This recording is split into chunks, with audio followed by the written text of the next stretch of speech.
జేజకు స్నానం చేపిస్తాను. ఈరోజు సోమవారం కదా బంగారి. జేజకు లాల లాల లాల లాల పోసి పాలు కూడా పోయాలి. నువ్వు అమ్మో పాలు పోయొద్దా? పాలు తావాలి మందిగా. ఏంది? పాలు తావాలి మందిగా. మరి ఆపోతాయి, మళ్ళీ దేవుడికి తాళం పోతాయి. మనకు అయిపోతాయా?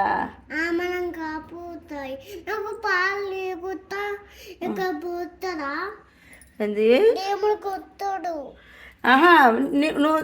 నువ్వు తాగినావు కదా పాలు. నువ్వు పాలు స్నానం చేపిస్తా. స్నానం చేపిస్తున్నా బంగారి. లాల ఇక ఇది పెట్టు, ఇది పెట్టు, ఇక్కడ పెట్టు, పెట్టు, ఇట్లా పెట్టు. గుడ్ బంగారు.